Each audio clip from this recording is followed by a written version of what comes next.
Hello students, आज की इस क्लास में हम कक्षा 9 विज्ञान विषय के प्रथम अध्याय हमारे आसपास के पदार्थ के पाठ के भीतर दिए गए प्रश्नों को सॉल्व करेंगे, जिसमें पेज संख्या 4, 6, 9 और 11 के प्रश्न शामिल हैं। तो चलिए हम प्रश्नों को सॉल्व करते हैं। सर्वप्रथम हम पेज संख्या 4 के प्रश्नों को सॉल्व करते हैं। देखें, पहला प्रश्न दिया गया है, निम्नलिखित में कौन से पदार्थ है। हमें बताना है कि इनमें से पदार्थ कौन कौन है। तो इसका आंसर हो जाएगा कुर्सी, वायु, बादाम और शीतल पेय। ये चार ही क्या है, पदार्थ के अंतर्गत गिने जाते हैं। कारण क्या है?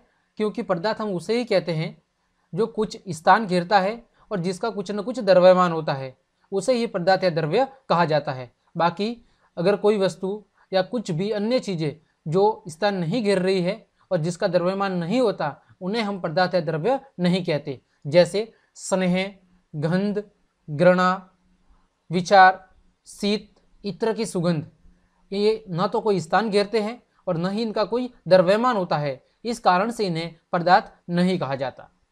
चलिए बढ़ते हैं प्रश्न संख्या 2 की ओर। निम्नलिखित प्रेक्षण के कारण बताइए। हमें एक प्रेक्षण दिया गया है और उसका कारण बताना है। क्या है कि गर्मा गर्म खाने की गंध कई मीटर दूर से ही आपके पास पहुंच जाती है, लेकिन ठंडे खाने की महक लेने के लिए आपको उसके पास जाना पड़ता है। इसका हमें कारण बताना है कि ऐसा क्यों होता है। तो इसका आंसर हो जाएगा कि पदार्थ के कणों की जो गतिज ऊर्जा है, गतिज ऊर्जा तापक्रम बढ़ने पर बढ़ती है, यानी ताप बढ़ने के साथ साथ पदार्थ के कणों की गतिज ऊर्जा में क्या होती है, वृद्धि होती है। इसी कारण से गर्म खाने के कणों में गतिज ऊर्जा अधिक होने के कारण उसके कण बहुत ज़्यादा क्या करते हैं, गति करते हैं अथवा विसरण कर पाते हैं।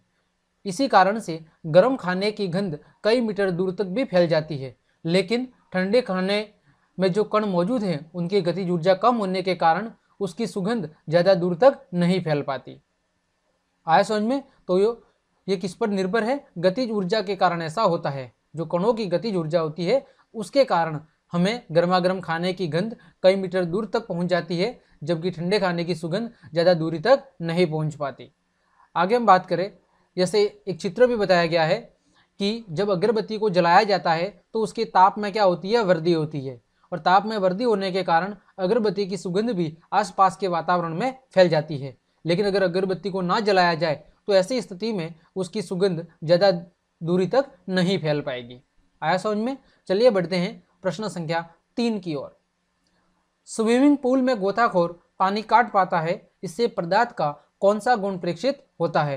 ये पूछ रहा है कि जब कोई गोताखोर पानी के अंदर तैर रहा होता है तो अपने हाथों से पानी को काट पाता है, इससे पदार्थ का कौन सा गुण हमें दिखाई देता है। तो देखें, इसका आंसर हो जाएगा कि जल के कणों के बीच में दूरी अधिक होने के कारण आकर्षण बल क्या होता है, कम होता है। इसीलिए जो स्विमिंग पूल में गोताखोर है वो अपने हाथों की सहायता से पानी को काट पाता है।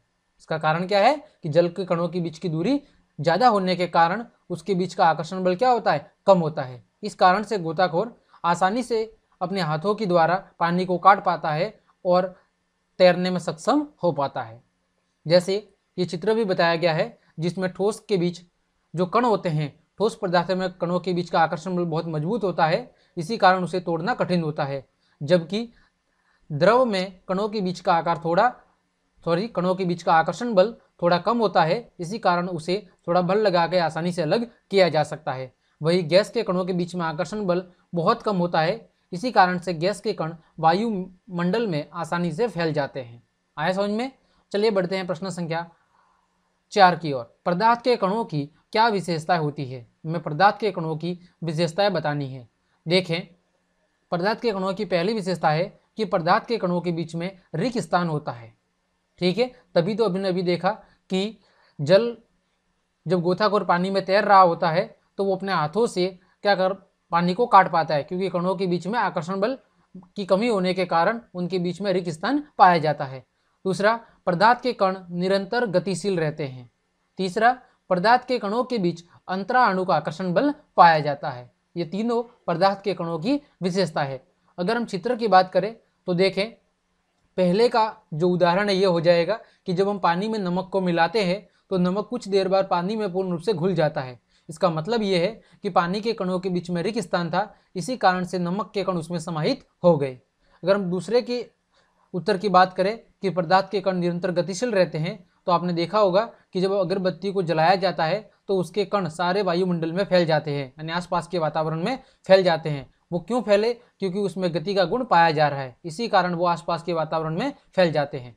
और तीसरा है, पदार्थ के कणों के बीच में अंतराणु का आकर्षण बल होता है। इसका उदाहरण क्या है कि जब हम नल से बहते हुए पानी को अंगुली की सहायता से काटने की कोशिश करते हैं तो उसकी धार नहीं कटती, इसका मतलब उसके कणों के बीच में आकर्षण बल पाया जाता है। उम्मीद करता हूँ पेज संख्या 4 के ये सभी प्रश्न आपको अच्छे से समझ में आए होंगे। आगे हम बात कर रहे हैं पेज संख्या 6 के प्रश्नों की। पहला प्रश्न लिखा गया है, किसी तत्व के द्रव्यमान प्रति इकाई आयतन को घनत्व कहते हैं। घनत्व किसे कहते हैं? D बराबर m/v, घनत्व बराबर द्रव्यमान बटे में आयतन। अब बताना है बढ़ते हुए घनत्व के क्रम में निम्नलिखित को व्यवस्थित करें कि इसमें से किसका घनत्व सबसे अधिक होगा। हमें दिए गए हैं वायु, चिमनी का धुआं, शहद, जल, चौक, रुई और लोहा। तो मैं आपको बता दूं कि ठोस का घनत्व सबसे ज़्यादा होता है, इसके बाद द्रव का होता है और इसके बाद किसका होता है? गैस का। तो हमें बढ़ते हुए क्रम में बताना है। बढ़ते हुए का मतलब है सबसे पहले गैस आएगी, उसके बाद द्रव वाले पदार्थ आएंगे और उसके बाद ठोस पदार्थ आएंगे। तो देखिए इसका उत्तर हो जाएगा सबसे कम किसका होगा? वायु का, क्योंकि वायु क्या है? गैस है। फिर चिमने का धुआं, ये भी गैस का एक प्रकार है, लेकिन इसमें कुछ मिश्रण पाया जाता है, इस वजह से इसका घनत्व जल से वायु से थोड़ा अधिक होता है। फिर रुई, फिर जल, फिर शहद, फिर चौक और फिर लोहा, क्योंकि लोहा पूर्ण रूप से ठोस पदार्थ है, अतः इसका घनत्व सबसे अधिक होगा। आया समझ में? तो ये आपको ध्यान रखना है कि ठोसों का घनत्व सबसे अधिक होता है, उसके बाद द्रव का और उसके बाद गैस का। आगे बढ़ते हैं प्रश्न संख्या 2, पदार्थ की विभिन्न अवस्थाओं के गुणों में होने वाले अंतर को सारणीबद्ध कीजिए। यानी में पदार्थ की जो 3 अवस्था हमने पढ़ी है, ठोस, द्रव और गैस, उनके गुणों के बीच में अंतर को हमें बताना है। तो देखें यहाँ पर हमने एक तरफ गुण धर्म लिखे हैं, एक तरफ ठोस, द्रव और गैस लिखी है। सबसे पहले गुण की बात करते हैं हम, आकार। तो अगर हम ठोसों के आकार की बात करें तो ठोसों का आकार कैसा होता है? निश्चित। वही द्रव का आकार भी निश्चित होता है, लेकिन गैसों का आकार कैसा होता है? अनिश्चित होता है। कारण क्या है? आकर्षण बल। जिसके कणों के बीच में आकर्षण बल सबसे ज्यादा होगा उसका आकार निश्चित होगा, और जिसके कणों के बीच में आकर्षण बल सबसे कम होगा या न्यूनतम होगा उनका आकार या आयतन कैसा होगा? अनिश्चित होगा। इसी तरह हम बात करें दूसरे गुण धर्म आयतन की, तो ठोसों का आयतन निश्चित होता है, द्रवों का आयतन भी निश्चित होता है, लेकिन गैसों का आयतन निश्चित नहीं होता। आगे बात करें हम तीसरे गुण धर्म सीमा की, तो ठोसों में स्पष्ट सीमाएं पाई जाती है, द्रवों और गैसों में स्पष्ट सीमाएं नहीं पाई जाती। अगले गुणधर्म की बात करें संपीड़िता। संपीड़िता का मतलब है दबाने का गुणधर्म, यानी ठोसों को आप आसानी से नहीं दबा सकते, यानी ठोसों में जो संपीड़िता का गुणधर्म है वो नहीं पाया जाता, जबकि द्रव में भी नहीं पाया जाता, लेकिन गैसों में संपीड़िता का गुण पाया जाता है। यानी गैस के कणों को आप दबाकर क्या कर सकते हो? एक दूसरे के समीप ला सकते हो। फिर हम बात करें गतिज ऊर्जा की, तो ठोस के कणों के बीच गतिज ऊर्जा सबसे निम्नतम होती है, इस कारण से उसके कण गति नहीं करते। द्रव में कणों के बीच में गतिज ऊर्जा मध्यम होती है और गैस के कणों की जो गतिज ऊर्जा है वो अधिकतम होती है, इसी कारण से वो आसानी से वायुमंडल में फैल जाते हैं। अगर हम बात करें विसरण, विसरण का मतलब होता है फैलने का गुणधर्म। तो जिसकी गतिज ऊर्जा ज़्यादा होगी उसमें फैलने का गुणधर्म भी ज़्यादा होगा। तो ठोसों में गतिज ऊर्जा कम होती है, अतः इसमें विसरण का गुण भी बहुत ही निम्नतम पाया जाता है। द्रवों में मध्यम और गैसों में गतिज ऊर्जा अधिक होने के कारण इसमें विसरण का गुण भी सबसे अधिकतम पाया जाता है। तो उम्मीद करता हूँ ये सारे गुणधर्म और इन तीनों पदार्थ की अवस्थाओं के बीच का अंतर आपको समझ में आया होगा। बढ़ते हैं हम दूसरे भाग की ओर। निम्नलिखित पर टिप्पणी लिखिए। हमें यहाँ पर कुछ शब्द दिखे गए हैं और हमें इन पर छोटी छोटी टिप्पणी लिख के बताना है कि आखिर इन शब्दों का मतलब क्या होता है। सबसे पहला है दृढ़ता। तो दृढ़ता का मतलब होता है मजबूती या कठोरता। तो हम सबको पता है कि ठोस के कणों के बीच का आकर्षण बल सबसे अधिक होता है, अतः ठोसों में दृढ़ता या जो कठोरता होती है वो सबसे अधिक होती है, द्रवों में मध्यम और गैसों में नगण्य पाई जाती है। आगे बात करें हम संपीड़िता का। संपीड़िता का मतलब है वही दबाने का गुण धर्म।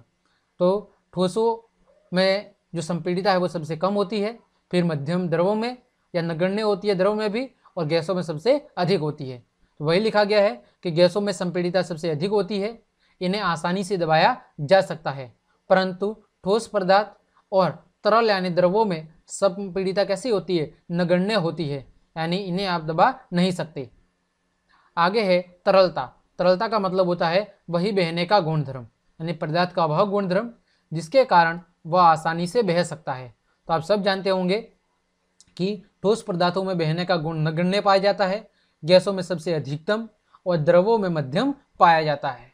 आया समझ में? और इन सभी का कारण क्या है? तो कारण वही है कणों के बीच का आकर्षण बल। जिसके कणों के बीच का आकर्षण बल सबसे कम होगा उसमें तरलता का गुण सबसे अधिक होगा, और जिसमें कणों के बीच का आकर्षण बल सबसे अधिक होगा उसमें तरलता का गुण सबसे न्यूनतम होगा। आगे बात करें वो है बर्तन में गैस को भरना। तो जो ठोस पदार्थ है वो बर्तन को पूर्णतः नहीं भरता, जबकि द्रव अपने धारक का आकार ग्रहण कर लेते हैं। मतलब ठोस को अगर किसी भी बर्तन में रखा जाए तो वो उस बर्तन का आकार ग्रहण नहीं करेगा, क्योंकि ठोस का आकार दृढ़ होता है, अतः वह अपने आकार या आकृति में किसी भी प्रकार का कोई बदलाव नहीं करेगा। जबकि द्रव और गैस को जिस भी बर्तन में रखा जाता है वो उसी बर्तन का आकार ग्रहण कर लेते हैं। आया समझ में? तीसरा बात करें गतिज ऊर्जा। तो आप सबको पता है कि ठोस के कणों के बीच का आकर्षण बल सबसे अधिक है, यानी वो गति नहीं कर पाते। इसका मतलब ठोसों में सबसे कम गतिज ऊर्जा होती है, द्रवों में उससे थोड़ी अधिक, और गैसों में सबसे अधिक गतिज ऊर्जा पाई जाती है। इसी कारण से गैसों के कण आसानी से वायुमंडल में फैल जाते हैं। आगे है घनत्व। तो अभी हमने देखा था ठोसों का घनत्व सबसे अधिक होता है, द्रवों में मध्यम या औसत होता है, जबकि गैसों में घनत्व सबसे न्यूनतम पाया जाता है। तो ये आपका दूसरा प्रश्न पूरा हो गया। आगे हम बढ़ते हैं प्रश्न संख्या 3 की ओर। यहाँ पर भी हमें कुछ तथ्य दिए गए हैं और हमें उसका कारण बताना है। पहला है गैस पूरी तरह उस बर्तन को भर देती है जिसमें इसे रखते हैं, कि गैस को जब किसी बर्तन में रखते हैं तो उसे पूर्ण रूप से कैसे समाहित हो जाती है। तो हमने पढ़ा था कि गैसों के अणुओं की जो गतिज ऊर्जा है वो क्या होती है, सबसे अधिकतम होती है, और इसी कारण से आकर्षण बल कैसा होता है, नगण्य होता है। और आकर्षण बल नगण्य होने के कारण गैसों के जो अणु है या कण हैं वो अत्यधिक तेजी से ही सभी दिशाओं में क्या हो जाते हैं, फैल जाते हैं। और इसी कारण से जब गैस को किसी बर्तन में रखा जाता है तो गैस के कण उस बर्तन के सभी भागों में आसानी से पहुंच जाते हैं और उस बर्तन को पूरी तरह से भर देते हैं। आगे है दूसरा इसी का कि गैस बर्तन की दीवारों पर दबाव क्यों डालती है। तो इसका कारण भी सेम ही है कि गैस के कणों के बीच जो आकर्षण बल है वो न्यूनतम होता है, अतः गतिज ऊर्जा कैसी होती है, अधिकतम होती है। तो जब गैस को किसी बर्तन में रखा जाता है तो गैस के कण सभी दिशाओं में गति करते हैं और इसी कारण से वो बार बार उस बर्तन की दीवारों पर टकराते हैं और इसी कारण वो उस बर्तन की दीवारों पर दबाव डालते हैं। जैसा उदाहरण आपने देखा होगा गुब्बारा, कि जब गुब्बारे में हवा को भरते हैं तो कुछ समय तक गुब्बारा फूलता है, लेकिन जब उसमें गैस या हवा की मात्रा ज़्यादा हो जाती है तो उस गैस या हवा के कण उस गुब्बारे की दीवारों पर दबाव डालते हैं, जिससे गुब्बारा क्या हो जाता है, फट जाता है। आगे लकड़ी की मेज ठोस क्यों कहलाती है। हम सब जानते हैं कि लकड़ी की मेज ठोस इसलिए कहलाती है क्योंकि इसके कणों के बीच का आकर्षण बल सबसे अधिकतम होता है और आकर्षण बल अधिकतम होने के कारण इसका आकार और आयतन दोनों क्या होते हैं, निश्चित होते हैं, अतः लकड़ी की मेज ठोस कहलाती है। अगला देखें, हवा में हम आसानी से अपना हाथ चला सकते हैं, लेकिन एक ठोस लकड़ी के टुकड़े में हाथ चलाने के लिए हमें कराटे में दक्ष होना पड़ेगा। तो इसका कारण भी सेम है कि हवा के कणों के बीच जो आकर्षण बल है वो कैसा होता है, नगण्य यानी न के बराबर होता है, जबकि ठोस के अणुओं के बीच का आकर्षण बल अधिकतम होता है। इस कारण से हवा में हम आसानी से हाथ चला पाते हैं, लेकिन ठोसों में हम ऐसा नहीं कर सकते। तो उम्मीद करता हूँ ये प्रश्न आपको अच्छे से समझ में आया होगा। आगे हम बात कर रहे हैं प्रश्न संख्या 4 की, कि ठोस पदार्थों की अपेक्षा द्रवों का घनत्व कम होता है, लेकिन आपने बर्फ के टुकड़े को जल में तैरते हुए देखा होगा। पता लगाइए ऐसा क्यों होता है। क्योंकि हम जानते हैं कि जिसका घनत्व अधिक होता है वो क्या होते हैं, जल के अंदर डूब जाते हैं, यानी जिन पदार्थों का घनत्व जल से अधिक होता है वो जल के अंदर डूब जाते हैं। लेकिन बर्फ ठोस के अंतर्गत होता है, फिर भी बर्फ जल के अंदर क्यों नहीं डूबता, इसका हमें कारण बताना है। तो देखें, बर्फ का टुकड़ा ठोस होने के बावजूद भी उसमें हवा के कुछ बुलबुले क्या हो जाते हैं, कैद हो जाते हैं, यानी बर्फ के अंदर छोटे छोटे छिद्र पाए जाते हैं और इन छोटे छोटे छिद्रों में हवा के बुलबुले यानी हवा क्या हो जाती है, भर जाती है, जिससे बर्फ का जो घनत्व है वो जल के घनत्व से कम हो जाता है। किसके कारण? उसके अंदर समाहित उस हवा के कारण। अतः जल से घनत्व कम होने के कारण बर्फ का टुकड़ा जल में क्या करता है, तैरता है और जल के अंदर नहीं डूबता। आए समझ में? चलिए अगला प्रश्न देखें, पेज संख्या 9। निम्नलिखित तापमान को सेल्सियस में बदले। हमें तापमान केल्विन में दिया गया है और उसे हमें सेल्सियस में बदलना है। तो सेल्सियस ताप बराबर सूत्र होता है केल्विन ताप -273। ये सूत्र आपको याद रखना है। सेल्सियस ताप बराबर केल्विन ताप में से 273 को घटा देना है। तो पहला है 300 के, तो जब 300 केल्विन में से 273 को घटाया गया तो आपके सामने कितना आ जाएगा, 27 डिग्री सेल्सियस। ठीक इसी तरह दूसरा है 573 केल्विन, तो 573 केल्विन में से 273 को घटाया जाएगा, तो 573 में से 273 को घटाने पर कितना आ जाएगा आपके सामने, 300 डिग्री सेल्सियस। तो आपको हमेशा ध्यान रखना है कि सेल्सियस ताप बराबर केल्विन ताप -273। इसी सूत्र का उपयोग आप केल्विन ताप को ज्ञात करने के लिए भी कर सकते हो। देखें दूसरा प्रश्न वही दिया गया है, निम्नलिखित तापमान पर जल की भौतिक अवस्था क्या होगी। तो यहाँ पर हमें जल की भौतिक अवस्था दी गई है, भौतिक अवस्था बतानी है। पहला दिया हुआ है 250 डिग्री सेल्सियस और तीसरा दिया हुआ है 100 डिग्री सेल्सियस। तो 250 डिग्री सेल्सियस पर आप सब जानते होंगे कि जल कौन सी अवस्था में होगा, वाष्प की अवस्था में होगा, यानी वाष्पित हो जाएगा, क्योंकि 100 डिग्री सेल्सियस पर जल उबलना शुरू होता है तो 250 डिग्री सेल्सियस पर जल आसानी से वाष्प की अवस्था में बदल चुका होगा।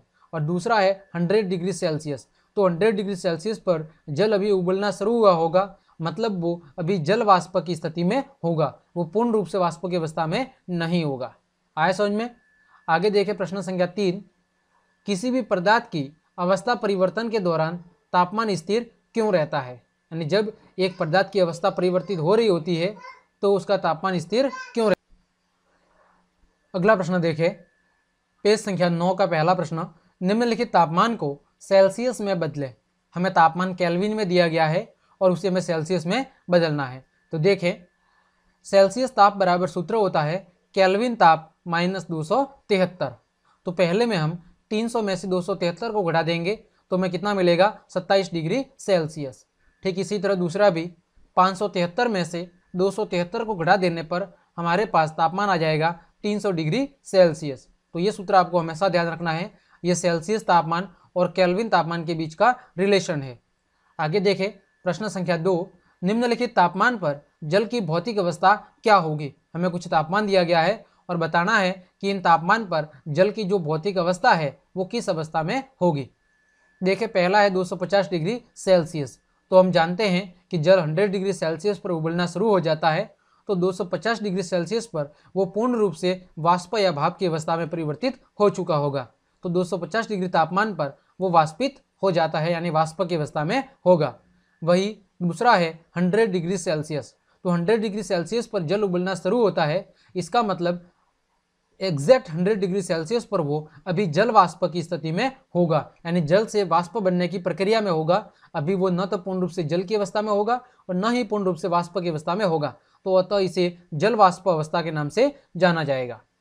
आगे देखें प्रश्न संख्या 3। किसी भी पदार्थ की अवस्था परिवर्तन के दौरान तापमान स्थिर क्यों रहता है। तो इसकी चर्चा हमने जब चैप्टर की व्याख्या की थी तब अच्छे से पढ़ा था, तो अगर आपने वो क्लास नहीं देखी है तो वो क्लास देख लें ताकि ये वाला टॉपिक आपको बिल्कुल अच्छे से समझ में आ जाए। देखें फिर भी यहाँ पर कि पदार्थ की अवस्था परिवर्तन के दौरान जो ऊष्मा दी जाती है वो दी गई ऊष्मा, जिसे हम गुप्त ऊष्मा के नाम से जानते हैं, वो पदार्थ के कणों के बीच आणविक बंधुओं को तोड़ने में खर्च होती है। यानी पदार्थ की अवस्था परिवर्तन के दौरान हम उसे जो ऊष्मा दे रहे होते हैं वो ऊष्मा उस पदार्थ के कणों के बीच में आकर्षण बल को तोड़ने में क्या हो जाती है, खर्च हो जाती है। इसीलिए अवस्था परिवर्तन के दौरान दी गई ऊष्मा पदार्थ का तापक्रम नहीं बढ़ा पाती है। आया समझ में? जैसे जब हम जल को गर्म कर रहे होते हैं और उसे ताप दे रहे हैं, तो जब जल उबलना शुरू हो जाएगा उसके बाद भी गर्म उसे ताप देते जाए तो उस जल के तापमान में किसी प्रकार की कोई वृद्धि नहीं होगी। कारण क्या है कि जब जल से भाप बन रहा होगा, इस स्थिति में जो अतिरिक्त ऊष्मा हम दे रहे हैं उसे, वो जल के कणों के बीच के उस आकर्षण बल को तोड़ने में खर्च हो जाती है। इसी कारण से उस जल का जो तापमान है वो अब आगे नहीं बढ़ पाता। जिस तापमान पर जल भाप में बदलना शुरू हो गया है, उस तापमान के बाद आगे अब उसका तापमान में वृद्धि नहीं होगी, वो उसी तापमान पर बना रहेगा। आगे देखें, वायुमंडलीय गैसों को द्रव में परिवर्तन करने के लिए कोई दो विधि सुझाइए। ठीक है, हमें गैसों को अगर द्रव में बदलना है तो हमें कोई विधि सुझानी है गैस को द्रव में बदलने के लिए। तो देखें कि वायुमंडलीय गैसों को द्रव अवस्था में बदलने के लिए दो तरीके प्रयोग में लाए जा सकते हैं। पहला क्या है? पहला है दाब लगाकर, कि गैस के अणुओं पर दबाव बढ़ा देना ताकि वे अधिक पास आ सके। यानी गैस के अणुओं पर अगर हम दाब को बढ़ाए तो दाब बढ़ाने पर गैस के अणु पास पास आ जाएंगे और गैस द्रव में बदल जाएगी। और दूसरा क्या है? गैसों का तापमान कम करना। और जब गैसों का तापमान कम किया जाएगा तो उसकी गतिज ऊर्जा कम हो जाएगी, और गतिज ऊर्जा कम होने के कारण वो कौन सी स्थिति में आएंगे? संघनन की अवस्था में। तो ऐसी स्थिति में जब उसका तापमान इतना कम हो जाएगा कि उनके कणों की गतिज ऊर्जा द्रव के कणों के बराबर हो जाएगी, तो गैस किस में बदल जाएगी? द्रव में बदल जाएगी। आगे देखिए पेज संख्या 11 का पहला प्रश्न, गर्म शुष्क दिनों में कूलर अधिक ठंडा क्यों करता है? यानी गर्मियों के दिनों में जो कूलर है वो अधिक ठंडा या अधिक ठंडी हवा क्यों देता है? इसका कारण देखें तो गर्म शुष्क दिनों में वायु में जो नमी या आर्द्रता होती है उसकी क्या होती है? कमी होती है। ठीक है, ये तो सब पता है कि गर्मी ज़्यादा होगी यानी सूखे दिन है, तो वायु में जो नमी है, आर्द्रता है, जल वाष्प है, उसकी क्या होगी? कमी होगी। और तापमान कैसा होता है? तापमान तो अधिकतम होता है, जिसके कारण किसकी दर बढ़ जाती है? वाष्पीकरण की दर बढ़ जाती है। क्योंकि हमें पता है कि तापमान के बढ़ने पर और आर्द्रता के घटने पर वाष्पीकरण की दर में क्या हो जाती है? वृद्धि हो जाती है। और इसी वाष्पीकरण की प्रक्रिया के कारण वह में क्या उत्पन्न होती है? शीतलता उत्पन्न होती है।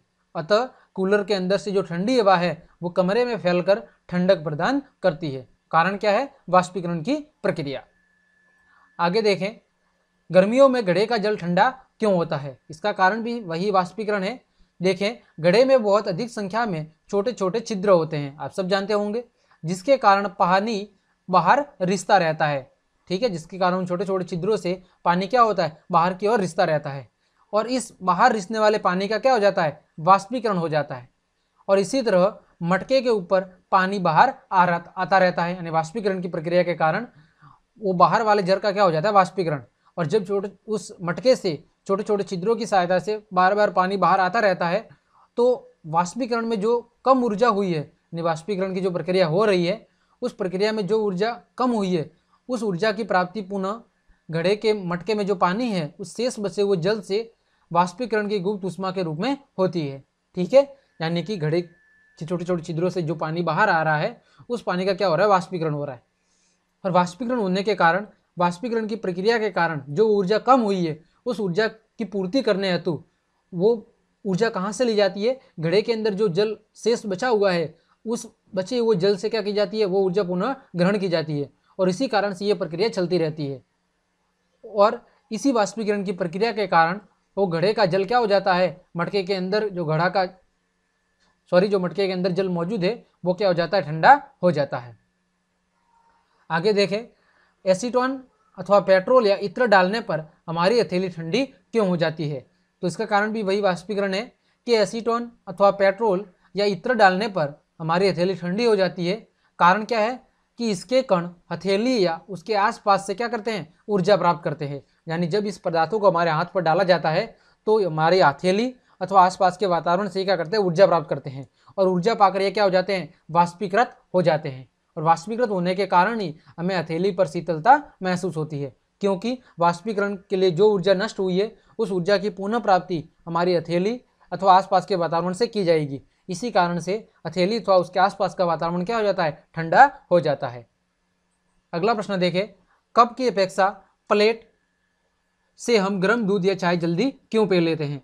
क्योंकि हम जानते हैं कि जो वाष्पीकरण की दर है वो सतह के क्षेत्रफल पर निर्भर करती है, और प्लेट की सतह का जो क्षेत्रफल है वो कप के क्षेत्रफल से क्या होगा? अधिक होगा। ये तो आप सब जानते हैं कि प्लेट का क्षेत्रफल ज़्यादा होता है और कप का क्षेत्रफल कम होता है। तो जिसका क्षेत्रफल ज़्यादा होगा उसमें वाष्पीकरण की दर भी ज़्यादा होगी। अतः अगर प्लेट में हम गर्म दूध या चाय रखेंगे तो उसके वाष्पीकरण की क्रिया तेजी से होगी और वो जल्दी ठंडी हो जाएगी। लेकिन अगर हम कप में गर्म दूध या चाय को रखेंगे तो उसके सतह का क्षेत्रफल कम होने के कारण वाष्पीकरण की जो दर है या गति है वो धीरे होगी, और इसी कारण से गर्म दूध या चाय धीरे धीरे ठंडी होगी और हमें उसको पीने में क्या लगेगा, टाइम लगेगा। आगे देखें, गर्मियों में हमें किस तरह के कपड़े पहनने चाहिए। तो आप सब जानते होंगे कि गर्मियों में हमें सूती कपड़े पहनने चाहिए। ऐसा क्यों होना चाहिए, देखें कि गर्मियों में हमें हल्के रंग वाले सूती कपड़े पहनने चाहिए। कारण क्या है कि हल्के रंग वाले कपड़े ऊष्मा अवशोषित नहीं करते हैं, यानी जिनका रंग हल्का होता है और सूती होते हैं वो ज़्यादा ऊष्मा या ताप को अवशोषित नहीं करते। और सूती कपड़ों में क्या होते हैं, छोटे छोटे छिद्र होते हैं जिनमें जो पसीना है वो आसानी से अवशोषित हो जाता है, यानी वो पसीने को आसानी से सोख लेते हैं और वाष्पीकरण तेजी से हो जाता है। और इसी क्रिया में हमारी त्वचा से वाष्पीकरण की गुप्त ऊष्मा ली जाती है, और इस तरह जब त्वचा से ऊष्मा निकाल दी जाती है और त्वचा से ऊष्मा निकल जाती है तो हमारी त्वचा में हमें ठंडक अथवा आरामदायक महसूस होता है। यानी इसका कारण भी क्या है, वही वाष्पीकरण की प्रक्रिया। आया समझ में। तो इस प्रकार हमने अध्याय 1 के पाठ के भीतर दिए गए सभी प्रश्नों को अच्छे से सॉल्व कर लिया है। तो क्लास देखने के लिए आप सभी को धन्यवाद। अगर आपको ये क्लास पसंद आई है तो आपसे छोटी सी रिक्वेस्ट है कि आप ज़्यादा से ज़्यादा वीडियो को लाइक करें, क्लास कैसी लगी मुझे कमेंट करके ज़रूर बताएं, साथ ही शेयर और सब्सक्राइब जरूर करें। तो आज के लिए इतना ही, धन्यवाद।